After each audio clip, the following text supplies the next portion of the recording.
Hello, Rob here from the Flanagan Homestead in East Fork Christmas Tree Farms. It's the end of May going into June here real quick, and I just want to do a quick update on the farm for those of you that follow for the Christmas tree farming.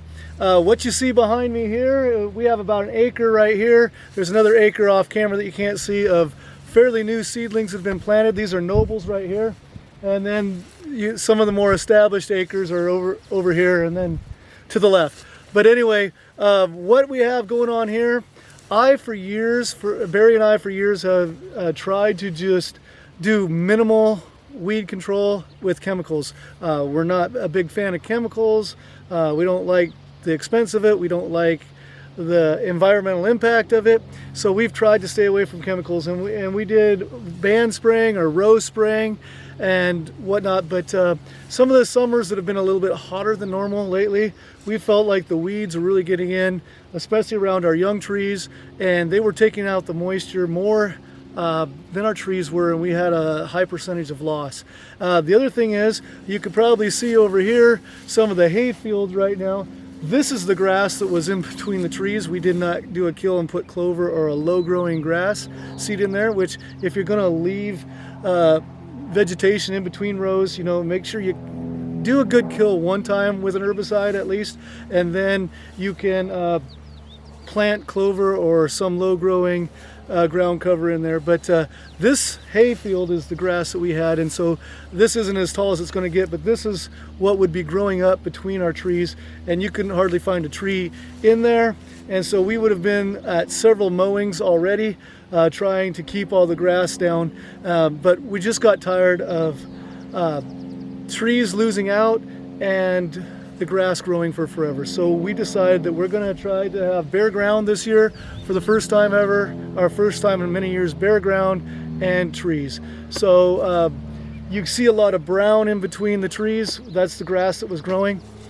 We used a few months ago, we used Roundup Pro Max at, I think it was 1.5%, a pretty dilute solution, and we sprayed everything, and it killed everything pretty good. A few broadleaf were sticking through, and so we came back, we got some transline for the broadleaf, and we sprayed some clean tracks. We did these separately, or no, we did those two together, but we did this after we had sprayed the Roundup Power Max Pro. So anyway, we sprayed transline and clean tracks together. We had to time that appropriately. We were able to mix them together. Our agronomist told us go ahead and mix those two together. And what we did is we sprayed when there was going to be at least 2 dry days, but we knew a long rainy spell was coming because we needed a couple dry days for the herbicide to stick to the foliage and get absorbed before it got washed off. So those dry days were there. And then the clean tracks, which is a soil sterilant, it needed to be watered in and a significant amount of water, and we've had a ton of water then, so it washed the sterilant down into the ground appropriately. We had dry days so the herbicide could be in there, and right now we're I believe a month and a half later afterwards, and we got a pretty clean field. There's some areas that I missed, and I'll show you that, but things are looking good. And so let's go take a closer look at the trees, especially our main trees. Noble firs, grand firs, and Nordmann firs. We'll go take a look and see where they're at right now. Here's something interesting to look at, a mistake that I made. I sprayed the herbicide originally east-west. Not that east-west is magic, that just happens to be the route I chose to go, basically because the rows are longer and I didn't want to turn around as much. So I did the original herbicide that way, and then when I came back and I did the soil sterilant, I went this way, and you could see, probably here in the camera, we've got a lot of green here. This did all have herbicide on it, and this was all killed off, but the soil sterilant, this is a row I missed right here. And you can see the rows on either side, but there's not much growth there. But this row that I missed, we've got thistle and all kinds of little broadleaf weeds that are trying to come up and grow up in here. So unfortunately, I did not mark my rows well enough, and coming back and forth this way, I missed one time. Actually, there's a few more rows over here, but I don't want to tell you how many rows I missed. These rows here, you can see where we've done row spraying in the past, or band spraying, because there's the dark brown dirt that's really bare because we had most of the weeds down, and then in between it, where all the grass was growing that hadn't been sprayed before, we're killing it off now, but in the past it was there. So yeah, there's a distinct difference between what was sprayed last year and what wasn't, and how this year's spraying affected it. So this is the section that was just behind me in the video. This is 1,000 noble fir plugs that were planted in the fall. We decided to do fall planting because we think they have a better survival rate if they can winter in and get established. You can see most of them are looking really good. We can go up and down the rows and they're getting new growth. Almost 100% are growing here. We're going to come up on one here in just a second. This one didn't make it. Actually, that's not even one that we planted this fall. So anyway, they're doing well. Row after row of trees growing. So let's go from these acres of 1- and 2-year-old trees that we have here, and let's head on into the larger trees that have been pretty much chopped out. We don't have too many larger trees left. Here we're coming up on one of the noble firs that's still got some height, about 7 feet. You can see that they're just starting to flush out. They haven't really opened up yet. It's been a really cold, wet winter. The soil temperature stayed low for quite a while, so the trees were not taking off quite as early as normal. But the new growth is starting to come out, but it's only about an inch or so on the nobles right now. Here you can see the Nordmann firs. They've flushed out and got growth going significantly more than the noble firs. They're definitely ahead of the nobles, so they're coming a new growth out much quicker than our nobles. This is our Nordmann firs. And here we have our number 3 tree, our grand firs. They have really dark needles when they're mature, but they flush out really bright and light. You could see, or you've probably noticed, our grand firs, Doug firs, and Nordmanns were all significantly ahead of our nobles. Our nobles are the last to really flush out and get their growth. This is our number 4 priority tree on our farm, the Doug firs. They're definitely growing quickly.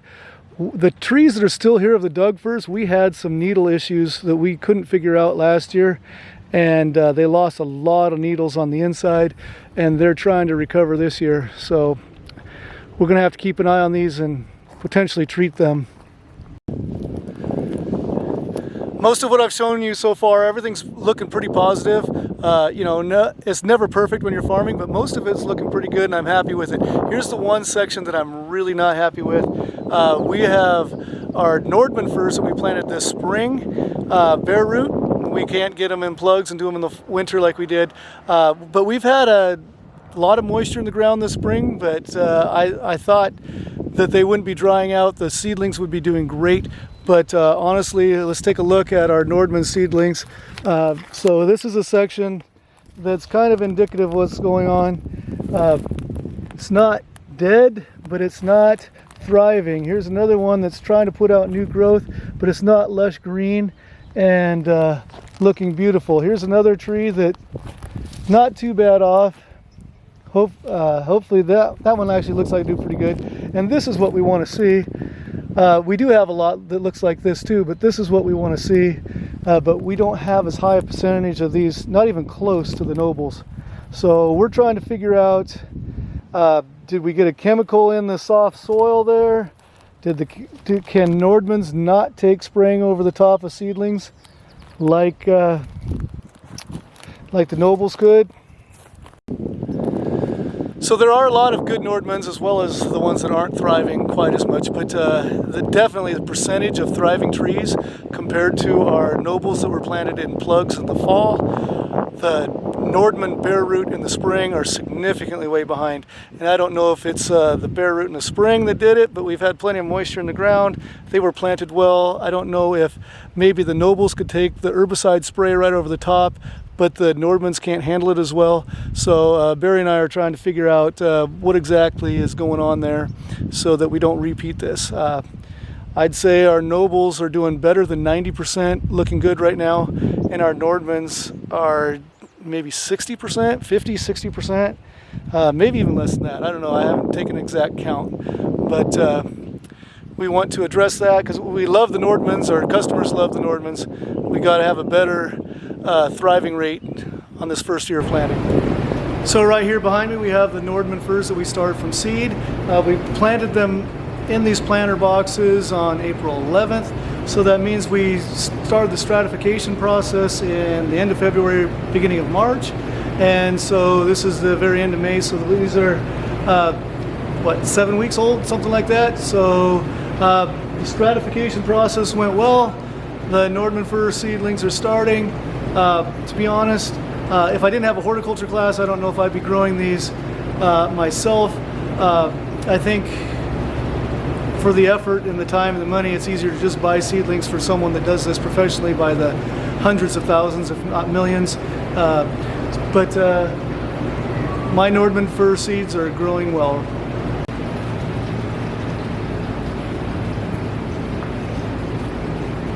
You can see most of the seed has lost its shell. Some of these are getting their second whirl of needles, starting to grow up.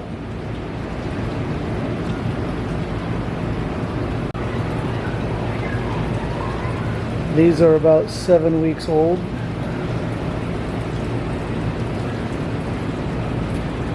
These are probably 6 weeks old, and then these are maybe 5.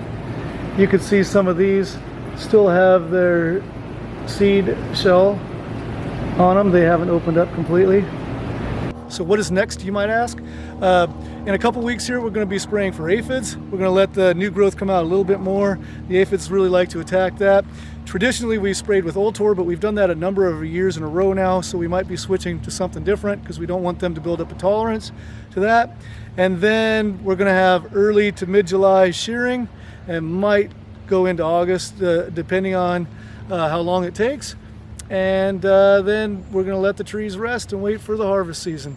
And hopefully we'll probably do some more fall planting again this year because we think the fall planting has been really beneficial.